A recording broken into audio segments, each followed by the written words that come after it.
You're like so gay.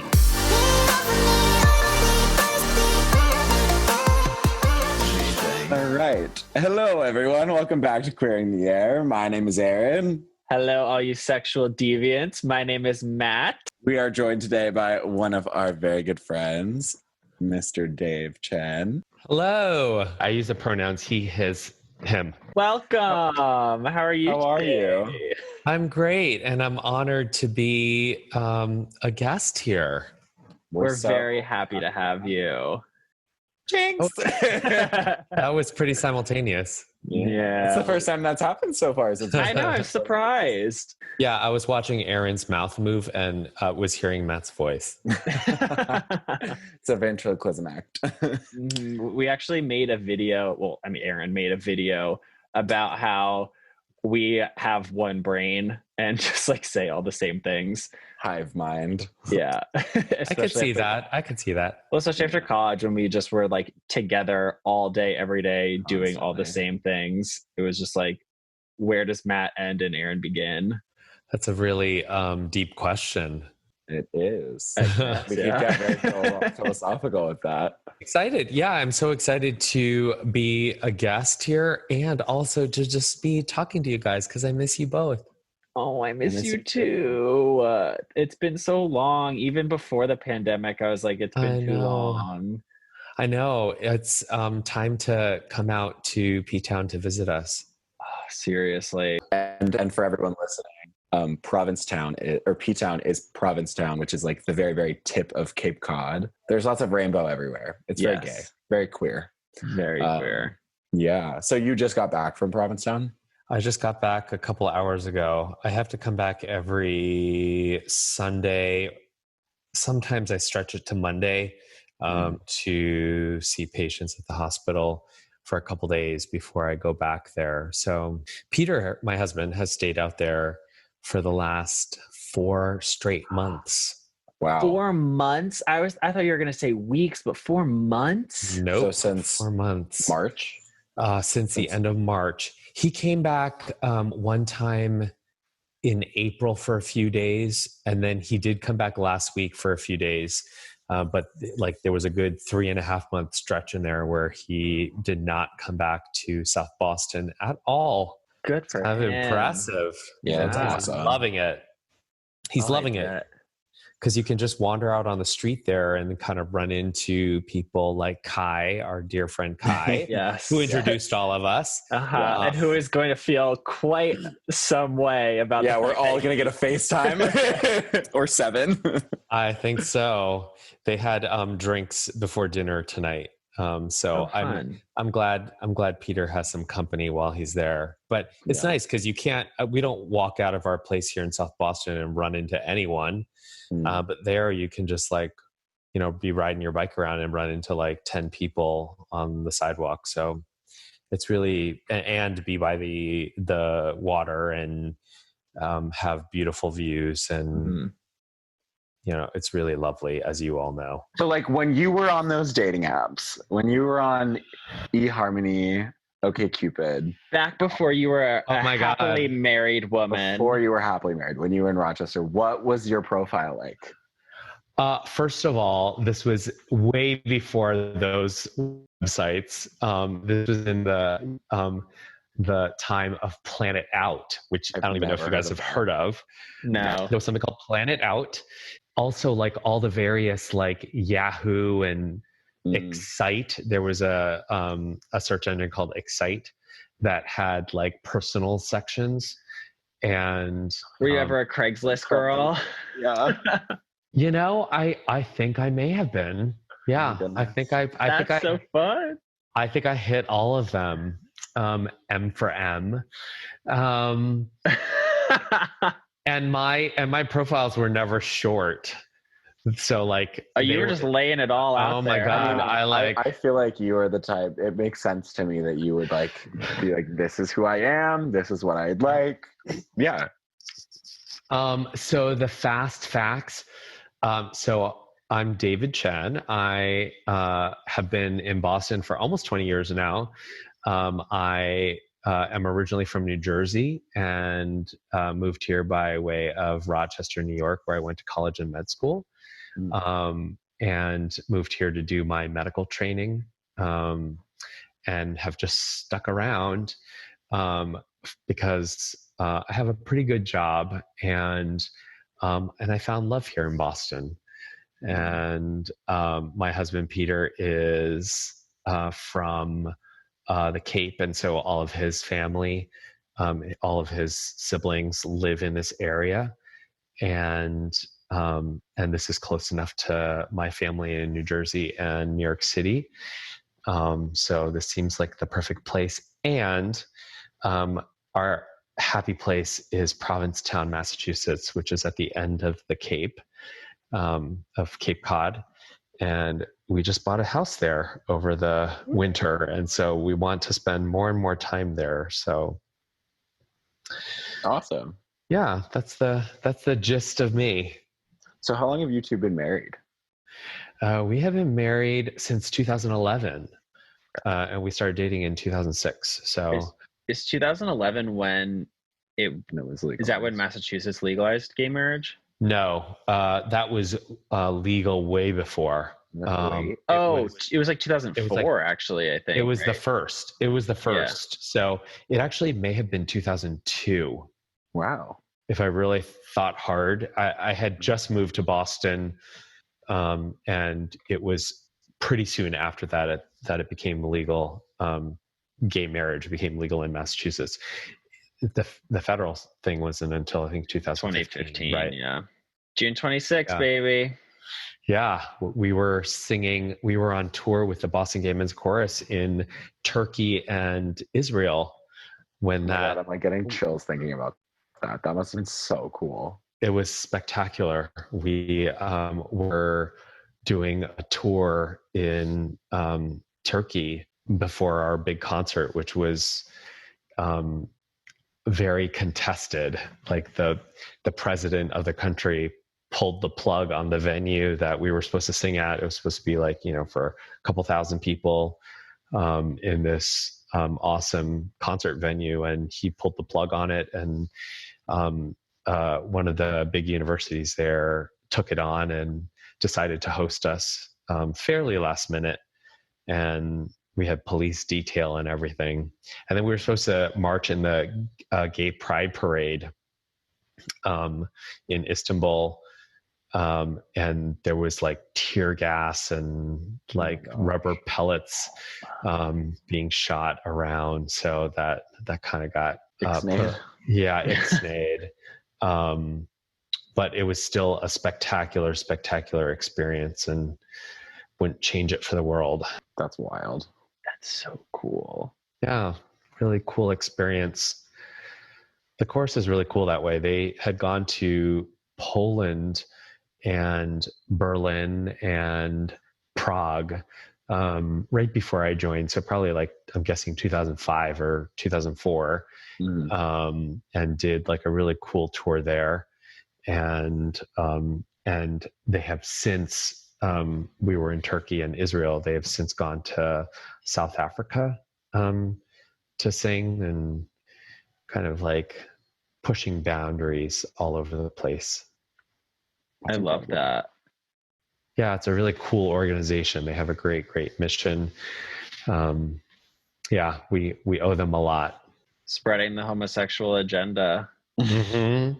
I can singing appreciate it from the rooftops. Yeah. Sing it out. Sing it out. Get it? Sing it out. Goodbye. So many of our closest friends came from the chorus. They were not people necessarily that were in the chorus, but like friends of friends in the chorus, friends and friends of friends of people in the chorus. The network. It really expanded our network of friends exponentially. So it's surprising that in the many years that we were in the chorus together, there were very few couples that came out of the chorus. Like we were one of very few couples. And then now when I talk to people about it, there seems to be a lot more couples, whether they came. The trend. Well, I don't know about that. I think there are some people that came to the chorus as couples, and then a few other people that have come out of the chorus, like having met through the chorus and have coupled off or, dated a while or gotten married even. I mean, it's like, people that enjoy doing the same things when they come together. Shouldn't be too surprising that there's, people that get along well that way. Yeah, and there's a good range of people. I mean, I think when I joined, there weren't as many like 20 somethings, and now it like really spans like 20, people that are in college, way up to, people that founded the chorus and are in their 70s. So really quickly jumping back. What's your relationship with P-Town been in the past? Like, how long have you been going there? What's the story?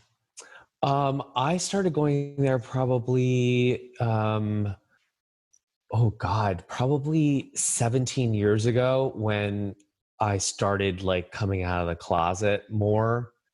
I started coming out when I was in med school, at the end of med school. But when I moved to Boston for residency, I made a couple really great gay friends and would go out for like a long weekend and stay in this like really classic Cape Cod house that was super cheap, that I have rented for many, many years for like different holiday weeks. I'm still like friendly with the family that owns the house, and we would just have a ball, like cooking dinners, and there would be 3 of us and just have a great time at the tea dance. And but then over the last 7 years, I started renting a place with our closest friends for the whole summer for like 4 months, from May 15th till September 15th. And wow.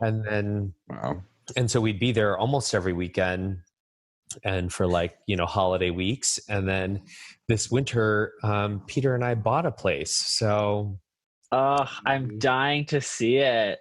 I know. And it is dying to see you guys. Soon. It is fantastic. We still don't have a door on our bathroom. The bathroom is, oh no. Yeah, the bathroom is still a work in progress, but hopefully by the time you guys get there will be a door on the bathroom and a sink in the bathroom. But it's starting to feel a lot more homey now that I've hung some art around the place, and we're starting to get some light fixtures and everything. So it's a place that's near and dear to my heart. That's where we all met Dave Chen for the very first time. Halloween. Yeah. Both of you at the same time. I thought I had met you earlier that summer. P-Town is a very special place. Yeah. So you mentioned that you went to med school and then did your residency in Boston. What, are you still a doctor these days? What's the deal? Yeah, what's your story? I play one on TV. McDreamy. I mean, honestly. I am still a doctor. I love being a doctor a lot of the time, and sometimes I try to escape being a doctor. But I work at MGH, Mass General Hospital in Boston, which is where I did my neurology training.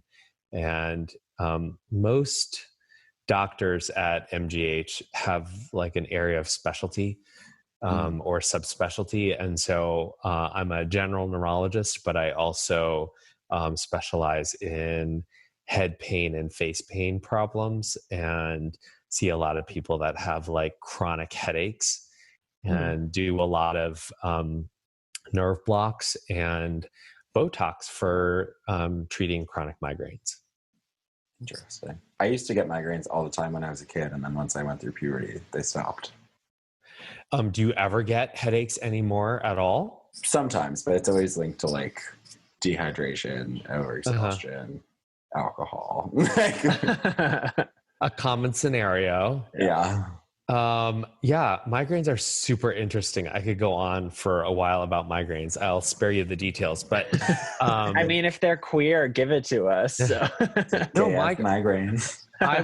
I will say that migraines are so interesting because they're very, very common.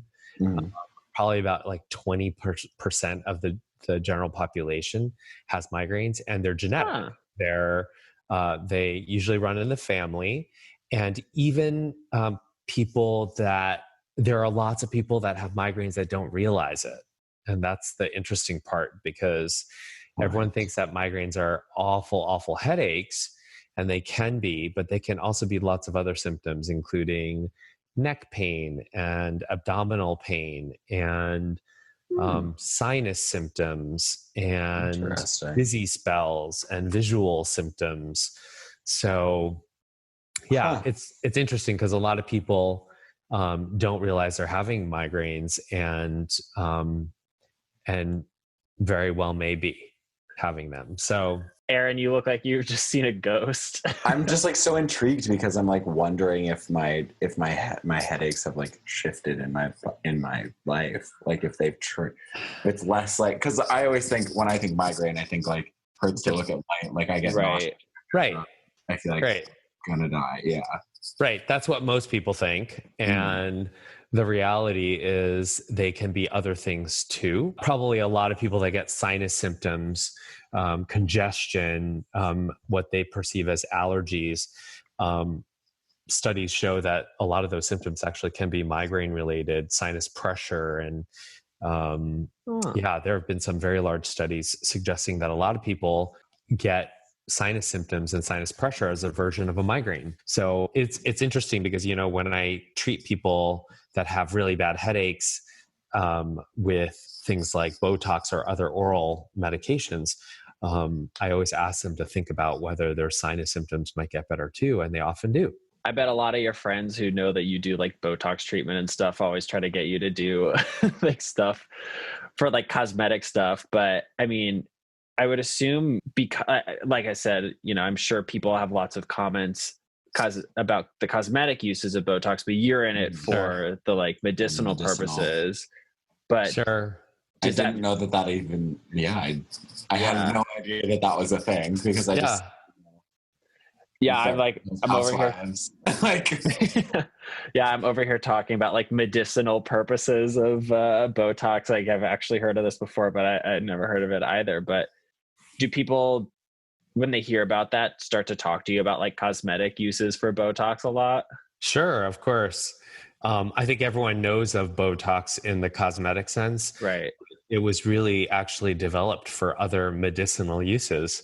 So it's used in many, many places, including the bladder, the esophagus, the anal sphincter, and in some people are more familiar with the use for hyperhidrosis, which is like sweaty palms or sweaty armpits, that it can help with that. And and people are starting to use it in other places, like in the scrotum. Oh God, I've heard of that. I mean, I saw that news about that dude in like Seattle or something who like injected like too much Botox or something into his scrotum and then died. Oh my God, I don't know that story. Yeah, I'll have to look it up, but it was some dude who was like some other guy's like sub or whatever, and the dom was like pressuring him or like forcing him to like enlarge his scrotum, and I think it was with like Botox or whatever, and he like ended up getting like poisoning because it wasn't like good stuff, or he was like not doing it correctly, and he died. Because you shouldn't give yourself Botox. You should not. That is, that's a general rule that you shouldn't give it to yourself. I don't know what the deal was with that guy. It sounds puzzling. Botox is generally pretty darn safe unless you have like a neuromuscular disorder, or I guess you can overdose on it, but maybe it wasn't Botox, but I mean, sometimes there are different procedures that are done in that area to enlarge the scrotum. Like I've heard some really weird things about like injecting like tons and tons of saline to like enlarge them like melons. I think it was saline, actually, now that I think about it. That Yeah. sounds so horribly silicone. uncomfortable. I'm Yeah. gonna look it up so that I'm It could be. And I think in those cases, like, you know, when you're injecting that kind of volume, there's definitely a higher likelihood of injecting like bacteria and Yeah. getting a bad infection. Especially if you're doing it yourself and don't really know what you're doing. Oh God. Yeah. I have no idea. Unsafe, an unclean, and unsanitary environment. Yeah. I mean, those areas are not clean in general, but yeah. And when I do it for people with migraines, it's given in a lot of the same areas, like it's given in the forehead and between the eyes. But then, you know, it differs in the cosmetic sense that it's not given in the crow's feet, or it's given more in the temples and the back of the head and down the neck. So there's Botox 101. Interesting. So I'm curious, I guess this would be kind of like speculation, but I feel like your opinion, like your knowledge is just better than ours. I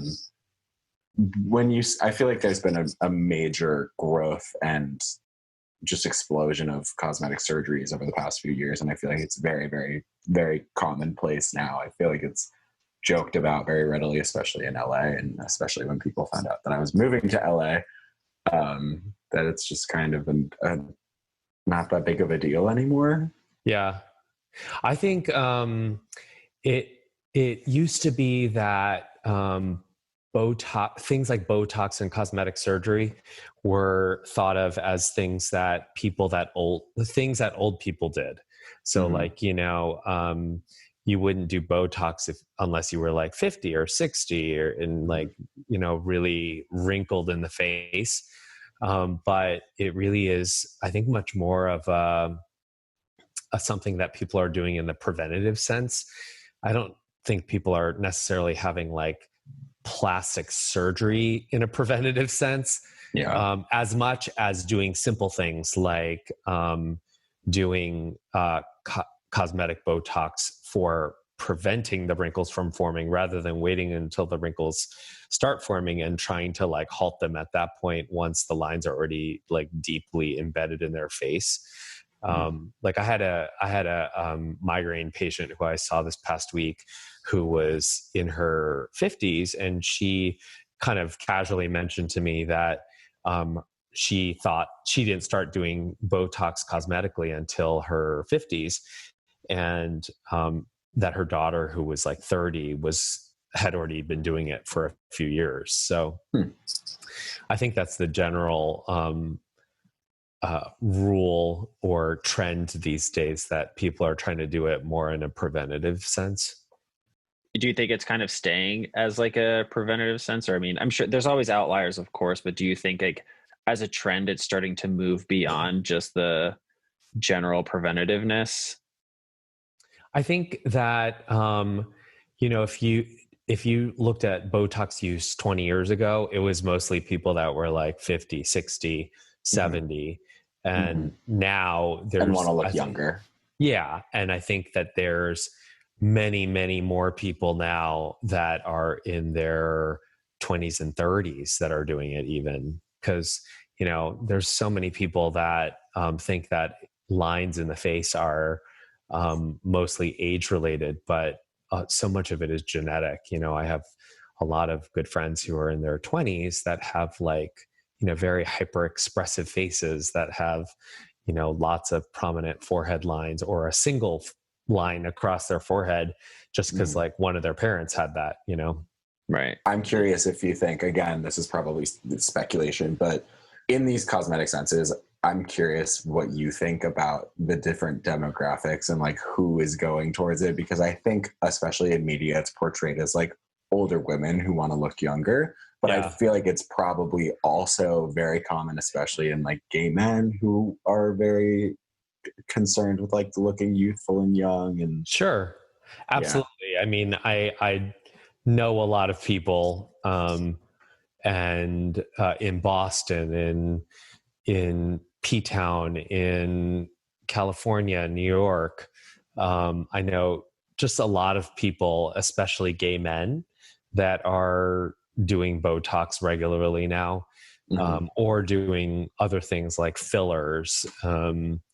And I think I know a few like lesbians that do it, but like gobs and gobs of gay men that do it. So I think in general, probably gay men are more vain and, cognizant of their facial wrinkles and the aging process. That may be an overstatement, but I think gay men are just in general more vain. And I know so many gay men that do it at all ages, 20s, 30s, 40s, 50s.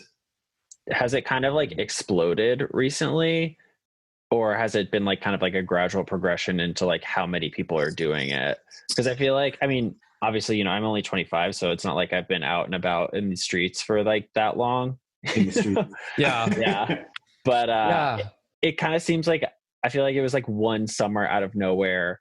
It was just like one person was like, oh yeah, I've been getting Botox injections for a couple years now. Just us growing up. We're like, oh my God, all of a sudden we see it.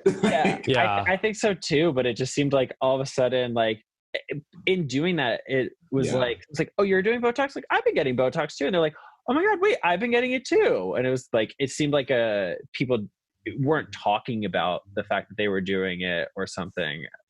I think that's a huge part of it, that it used to be kind of taboo, that it was something that people would do, but in the dark of night, and they wouldn't talk about it. And I think it's so commonplace now that people are so open about talking about it. I know a lot of people that, do openly mention that they do cosmetic Botox. And I've heard them say that other people around them have sometimes, said, oh, you shouldn't mention that. But like, they're like, why? I don't care. I don't care who knows. And I think it's just so commonly used now that people are pretty open and don't keep it a secret like they used to. So I bet it's not that there's that many people that are new to it, but more people talking about it. Yeah, that makes sense. It does make sense. And it makes me curious and also a little bit concerned as to how that's going to affect, or how that is affecting just kind of the like established beauty standards that we like already have, especially within the gay community. And I'm sure you guys feel this way. Let me know if I'm wrong. With like social media and everything, I feel like there are I almost feel like I feel like the beauty standards for gay men are so much higher than for like other men, like for straight men.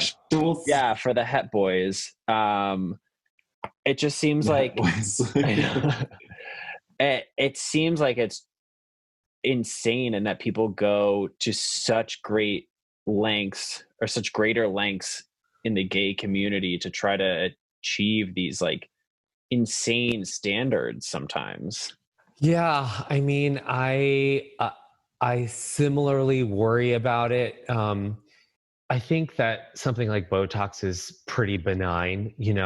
When you look at risks of use of things and, what are the potential adverse outcomes, Botox is so minimal in adverse outcomes. And then as you graduate from that to things like filler, where the injection needle is just larger because the substance is thicker. And I've never, dealt with any of that myself, but I just know that it requires a bigger needle. So in general, you have a greater likelihood of having bruising or bleeding or infection. So I guess I think that something like Botox, and I'm probably not the best person to ask about it because I'm so numb to the general use of it. I talk about it daily, and I do it daily on patients of mine. So I think it's, I know it's so safe. of course, that doesn't mean that, younger and younger people aren't being more self-conscious about, little things in their face that, maybe they shouldn't really be caring about so much. Yeah, it's tough. I've always thought, when people have asked me, my thoughts on cosmetic Botox and whether they should do it, like, I always think, it's something they should do for themselves and not because they are worried that someone else is thinking something like they look old. Like, it should be something that, you do because you want to do it and you feel like, oh, these lines in particular, you've never really liked them or something. And it just helps kind of quiet them down. It makes you feel better about yourself. Yeah.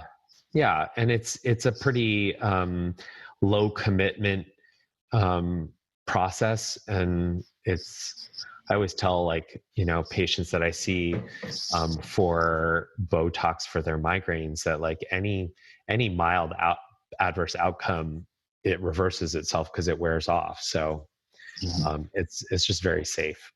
Yeah, I think that's important for sure. What you were saying about doing it for yourself, because I feel like I've seen a lot of my friends who are, the beauty influencers, especially in LA. I feel like lip filler is so common now.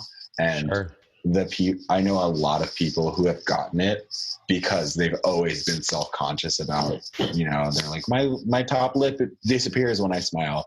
And they're now in a place where they're very public about it. They're like, we don't care. And they're all, almost everyone I know is like, yeah, I'm unashamed. I don't care. I feel better. I love the photos. And I'm just like, I don't know.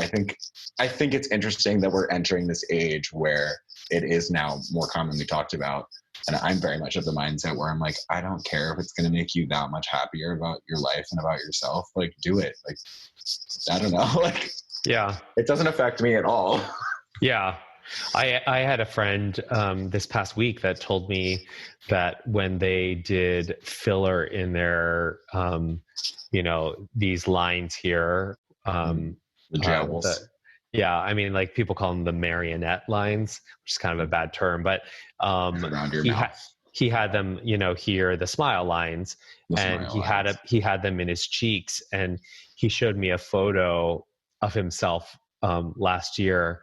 And he was like, it was like the least sex that he had in 1 year after he got them, because it just filled out his face so much that it looked like he had put on a lot of weight.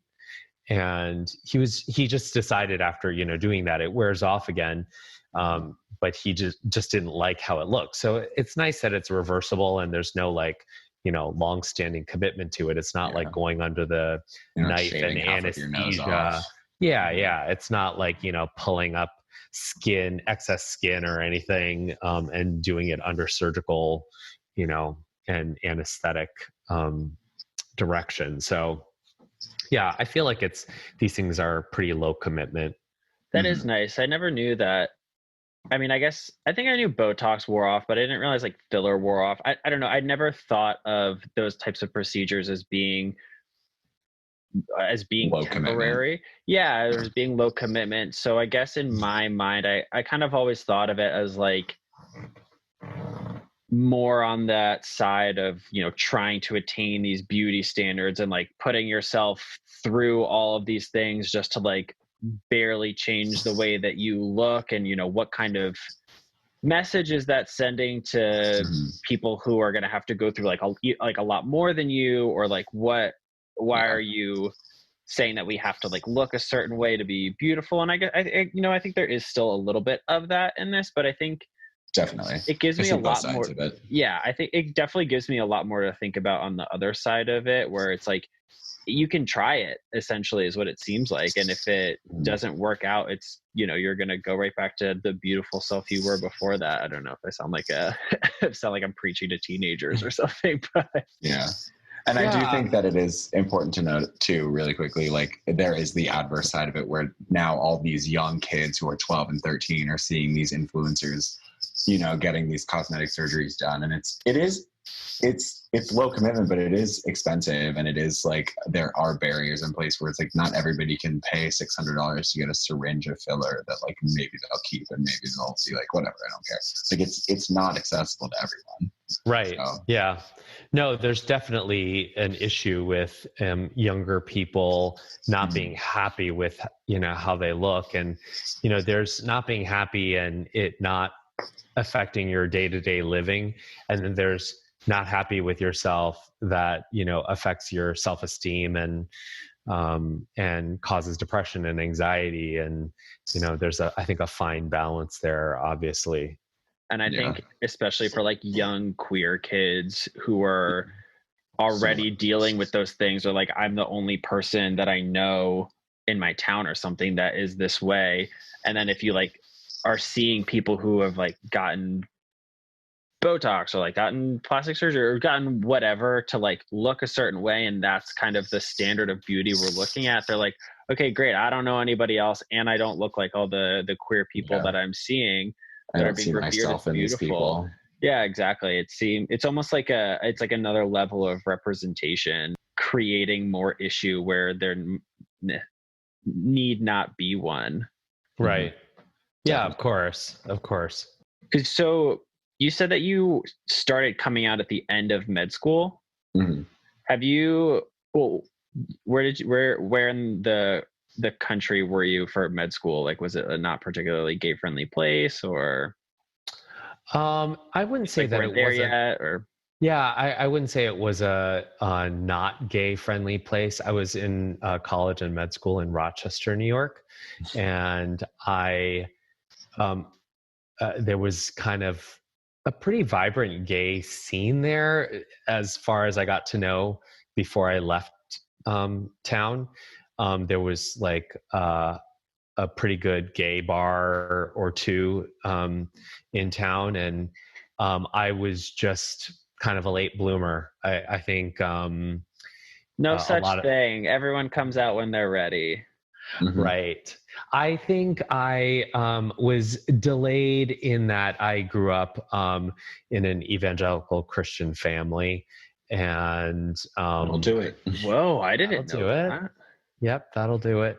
I led Bible studies in college and missionary trips in college and med school even, and it was a really important part of my life. And I still kind of think about religion and how that fits in my life a lot. But yeah, that was a big barrier, because in general, like, we were always taught that gay is horrible and bad. And so, yeah, it wasn't until I was in my last year of med school that I started kind of going out to gay bars and doing online dating, which was very early in the online dating scene. And then I left Rochester to move to Boston, and it was really important to me to have a new start and go to a place where I didn't really know a lot of people, to try to start that full-on coming out process. Yeah, I feel that. Wow, I never knew that you grew up in an evangelical Christian household. Yeah. Oh. Yeah. My family is still pretty evangelical Christian, and my parents, I didn't come out to them until let me think for a second. 2007. I think it was 2007 or 2008. So I was kind of into my mid 30s already, right? No, early 30s when I came out to them. And they didn't really handle it so well. I don't know if they would have handled it any better if I was not already in a relationship with the person who I eventually married. But back then, they just had such a hard time with it. And so there was a good 9 or 10 year period in there where they never met Peter, and we really didn't have much of a relationship. We would see each other, maybe once a year, even though they are in New Jersey outside of New York City, where I go every, like 6 to 8 weeks. Yeah, they've come a long way since then. They're good. Yeah, they're in a better place. We don't like talk super openly about everything, but they have met Peter. They ask about him. They ask about our place in P-Town together, and yeah, they're in a different place, a better place. Good. Yeah, I'm happy to hear that. Wow. Where in Jersey did you grow up again? Nutley, which is where Martha Stewart is from. And well, now she lives in my town, actually. Oh, does she really? She does. We are both from Nutley, which is like maybe 10 miles outside New York City. It's right next to Montclair and Belleville, Bloomfield, Clifton. Yep. So when you first moved to Boston, was that kind of the first time that you were just like totally out? It took me a little bit of time. I had started dating guys a little bit when I was in Rochester, but I still would occasionally see people I knew in gay clubs and immediately have to leave. Like I didn't want them to see me. I didn't want to have a conversation about why I was there, and the obvious thing is, people would say, oh, if they were there too, like they're probably just fine with you being gay, but it just didn't matter. It's kind of what you were alluding to before, I think, where you said, everyone comes out in their own time and at the right time. I remember the week of med school graduation, one of my close friends actually came to me and said, so I have a question for you. Some people have mentioned that maybe you might be gay. And I was like, I was already going to gay clubs and like had been dating a guy. And I was like, I don't know what you're talking about. Like just because it wasn't on my terms, and I just felt so uncomfortable and wasn't ready to have that conversation. And so, I was like totally denying it. And then I moved to Boston and kind of like slowly started checking things out. And I remember when I was interviewing for residency in different hospital systems, I would, the interview might be on Tuesday or Wednesday.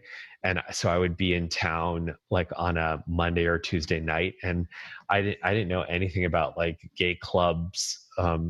I just thought, oh, Boston, like there must be like a gay bar for every night. And I remember going to like Machine on Tuesday night, and there would be like 3 people playing pool inside. And like, I just was kind of taken aback and deflated. I was just like, I thought that, things would be way more vibrant in Boston. And then I moved here and I, made a couple good gay friends. And I remember one of my classmates at work one day, came up next to me and said, I have a question for you. Oh God. Are you a friend of Dorothy? And I was like, what? Were you like, what year is it? I had no idea what he was talking about. And speaking in code. I know. It's the 30s again. Yeah, but I have since, come to realize that was some term that I don't know when it was used, but it's like a gay reference to, we should start using that again. Yeah, we should. I think it was supposed to be a Wizard secret of Oz language. A Wizard of Oz reference. Somewhere over the rainbow. Yeah. It is definitely a reference to that, but I had never heard it before, and I probably have not heard it since. Yeah, I would have been so confused. Yeah, but he explained it to me. He was from San Francisco, I think, and so he was like in the know. Yeah, he was hip with the 1930s lingo. Exactly. He might have been from New York, which I'm sure he was way more into the lingo there too. It's been a process, and I'm obviously super happy now, but it definitely took a little time to get there.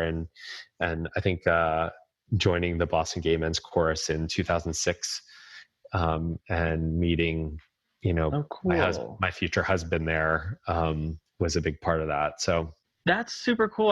I knew that you guys met there, but I like totally slipped my mind that meant you were also in the Boston Gay Men's Chorus. Yeah. I was going to ask too, how, like, when you moved to a new city, how did you start finding your footing and like making those queer connections? Because I feel like that can be hard sometimes. Yeah, definitely. I started going occasionally to like Harvard medical gay functions. There would be like, what? Yeah, they're like social gatherings of like mostly like research people in the Harvard system and at the various Harvard hospitals. Like I was at Beth Israel for my intern year, and then went to a neurology program that was between Brigham and Women's Hospital and Mass General. And so there were, you know, if you take all these different hospital systems together and you know, lump everyone that might be gay or gay curious or, you know, queer or bi together, there's actually a good number of people. So they would have like regular bar functions. And I forgot how I started hearing about it, but I made a few really good friends, and then like those friends introduced me to their friends. And, you know, so I had a nice little circle of people. And some of those people were the initial people that I started going to P-Town with originally. Fun. Somewhere along the way, I was like, I should do something that I enjoy doing and just happens to be like gay. So I had tried out for the Boston Gay Men's Chorus, I think when I was a resident, and I had gotten in, but then just was so busy I couldn't commit to going to all the rehearsals. It's just very understandable. Yeah. Commitment. I mean, I've seen Grey's Anatomy, so I know how busy residents are. Exactly. I know exactly what it's like. I didn't end up joining, even though I, you know, had gotten in. And then in 2006, I was like, let's give this a try again. And I tried out and got in, and it's a huge group. I mean, it's like, back then, I'm guessing it was like 150 people, and now it's grown. That's a lot of gays.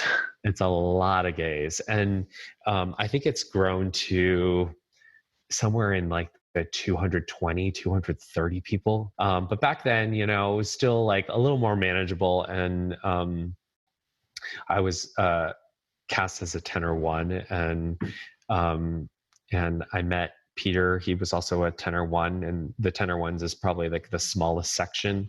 Mm-hmm. And at the end of the first season, I joined in September, and we started dating at the end of December. So that's so cute. Aww. Yeah. And then on our first date, he told me he was moving to New York to pursue acting. So no way. What? Yeah. And you convinced him to stay? No, I said, well, my sister's there, and I'm going there. My niece and nephew had actually just been born. They're twins. They had just been born that like 2 months before. And so I was going every month to begin with. And he gave notice at work the next week and continued working, I think, until June or May. We moved him to New York in August. And I came out to my parents maybe a few months after that. And he stayed there for 3 years and acted. He has a master's degree in acting. So he had been doing that before. After we got engaged, I think he decided that he didn't want to be on the road all the time, and he was going to go on a national tour of a musical. And wow, he was just going to be all over the place. And was he still living in New York at that point? He was living in Astoria at that point. Super irony was that he was living like maybe 4 blocks from my parents' church. No way. Oh my God. Hold on. Yeah. Your parents used to commute into Queens to go to church? Yeah. I was born in New York City, and then the church was in New York City at the time, in Manhattan. And then we moved to Jersey. And so we kept going to this Taiwanese American church. And then the church moved to Astoria, and it's still there. And they still go to this church. I went every Sunday growing up. But yeah, I would always go down and visit Peter. We saw each other like 2 or 3 times a month. And I mean, sadly, during that time, I wasn't really, communicating with my parents so much. So I would be like down the street from them and not see them. So wow. Weird times. We're all in a better place now. So yeah, that was another thing I did want to ask about. You just mentioned that you went to a Taiwanese American church. Did that Taiwanese background influence any part of the like bad feelings or like the homophobia, I guess, that you felt from your family growing up? Yeah, I think that was a huge part of it too, just because it's, a conservative-ish Asian culture. It's not like I knew a single person growing up that was gay or gay curious. And so I didn't really have any role models there. I hear that like Taiwan has this really rich gay culture, like in Taipei, or it has grown to have a really rich gay culture. And they have like a wonderful pride parade that's gigantic in Taipei. And I've only been to Taiwan a few times, maybe like 3 or 4 times. And I've never thought of it in that way, as being cosmopolitan, but I hear it's awesome. So one of these days I'll have to go and check it out. But for sure, like, Peter has still never been to my parents' church. And whenever I go, it's like my parents' family. And, I know a lot of the people from growing up, they're still there, or like they have kids now and they still go to this church. So it's still like an important thing to me, but, it's obviously a barrier when, I can't bring Peter there, or like, I know my parents struggled enough with the whole coming out thing that I know they mentioned it to their pastor. And, I can see like these kind of funny looks coming from him when I'm there visiting them. I think it's hard to dissect out how much of the problem was the Taiwanese factor and how much of it was the evangelical Christian factor. But I think it's kind of all embedded together. Yeah. Is there a big evangelical demographic in Taiwan? Or was that more of like whenever you guys came over? Yeah. That is when it started. I think the culture is like heavily Buddhist, and that there's like a smaller sector of Christian people, and mostly from like missionaries that have gone there over the years. Yeah, my parents moved from Taiwan when they moved here for grad school. Oh, okay. Yeah, it's a hard thing to pick out. I've obviously kind of come a long way from that, but it's still a big part of my background and upbringing. I think for a lot of people that grow up in that culture, in that kind of evangelical family oppression kind of feeling, I don't know if it was just that I didn't feel the oppression until I was like a full-grown adult, that I just kind of came out late. It didn't become such a big part of my past. I just know, I read these stories of people that, went through conversion therapy and things like that. I think if my parents ever suggested that to me, I would have been like, fuck off. But like, yeah, I think like if I was younger and trying to come out, I probably would have been forced into that. Who knows? Wow. It's scary to think about. That is terrifying to think about. Yeah, especially with like the number of states that conversion therapy is still legal in. I think it's something. Yeah, it's frightening to think about. So we still got some work to do. Yes, we do. I'm one of the co-directors of the LGBT legal services for the next 2 years. And I think one of the big projects we're going to try to undertake is trying to draft up a legislation to ban conversion therapy in Georgia, which is going to be hefty. Yeah, hefty. But very important. And I think absolutely. I think it would get a lot of support from hopefully from a lot of, state legislators, but I think a lot of other law schools will get behind it. Yeah. It's really nice to hear that, as tough as it was for you coming out and, for all those years that you didn't have a relationship, that there was a significant amount of progress that was made, and that, you know, you are able to still have a relationship with your parents, that they can know about your marriage and are, you know, seemingly happy about their taking that in stride. So Yeah, I think a friend of mine, when I first moved to Boston, was really like strongly encouraging me to like come out to my parents earlier. They were like, this friend happened to be Taiwanese and gay also, and Christian. Wow. Oh, Yeah. okay. Wow. So he like knew. Yeah. And he kind of was reflecting on his coming out process to his mother, and how far she had come in the time that that they had spent, you know, kind of going through it together.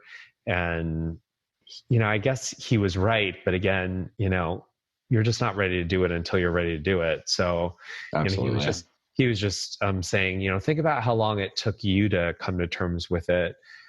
It's going to take them equally long, or probably longer. And I could totally appreciate that. Still, it didn't feel like the right time until Peter and I were kind of deep in our relationship, and it felt like it was something that was becoming very difficult to keep from them. Yeah, I mean, there are definitely many years in there. There were not pleasant conversations all along. There were definitely some all out screaming kind of telephone fights, and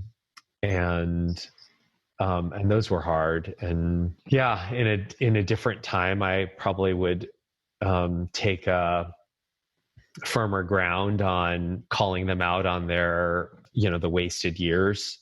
But I also think, you know, they're older and they're of a different generation, and I guess I'm more forgiving in that way. And I think it probably helped a lot that Peter was super, super supportive, and never wanted to spring it on them. Like, you know, probably the last guy I dated would have really pressured me to like come out sooner and force them to accept it. And he probably would have just like showed up at my parents' church at some point. Oh no. Wow. You know, without my approval. And that was never Peter's approach. His approach was always gentler, and to not invade their turf. And I'm lucky in that they finally came around before, you know, they were too old to do it, that they hadn't passed away before they were able to get to that place. I always say it is what it is, and I accept where they're at now and want to enjoy the years that we still have together. So that's definitely a good mindset to have. I love that. Oh, I miss you guys. Oh, I miss you too. I feel like a good note to potentially end on would be like, what advice do you have in any regard for anyone who's younger who might be listening to this, or even like advice maybe that you would have given to your younger self? I think I would tell myself that everything's going to be okay. You know, that I think there are so many people that are plagued with the genetics for anxiety or depression. And I think I have, you know, some anxiety, but, you know, I'm not crippled by it. And I think when you combine that with poor self-esteem and not feeling like who you are is good enough, or you're supposed to be someone different, that it's not okay, and that things aren't going to be okay. And I think I would just tell myself, like, you're going to be okay. What I've learned over the years is that your family isn't there for you necessarily. There's a greater family out there that you can build that will be there to support you. There's this idea in the chorus of your chosen family, your, you know, biological family, and your chosen family. And in the years where my parents weren't necessarily there to support me and didn't come to our wedding, that there were 130 other awesome friends and family that were there to stand up for us. So, yeah. Sorry, I'm literally crying. Yeah. Oh my God. I really wish that I could hug you right now. I wish I could hug you too. That was a really good note. Yeah, wow. Oh, Okay, sorry. well let's end the episode with something gay that you did this week. Everything I did was gay. Uh-huh. That's a good answer. I just came back from P-Town, so I was there for 5 days. I usually go back on Wednesday after work, and this past week, on Tuesday night after a very long day at the hospital, I just decided, why stay in Boston? And I missed being in P-Town and being with Peter and sleeping next to him. And so I decided to drive back on Tuesday night and got there pretty late, but was able to wake up on Wednesday and be in P-Town. So a great place to wake up. Yeah, it's a wonderful place to wake up. Matt, what's something gay that you did this week? I guess on like a similar note, with texting my boyfriend and being like, I am exhausted and I don't want to have to like call you or anything. I just want to be sitting on the same couch and just existing next to you. Oh, Mm-hmm. How about you, Aaron? Well, I'm single, so I can't say anything of that regard. I was at the beach all day for a friend's birthday, and we went to a gay beach. Where's the gay beach in LA? It's like a tiny section of Will Rogers, which is like north of Santa Monica. I don't actually know if it's like technically a gay beach. It's just where all the homosexuals go. Okay. I mean, what else makes a beach gay other than just a lot of gays? So I guess it was a beautiful day. Thanks for tuning in to another episode of Queering the Air. Thank you to Dave Chen. Thank you so much for joining us. Thanks for having me.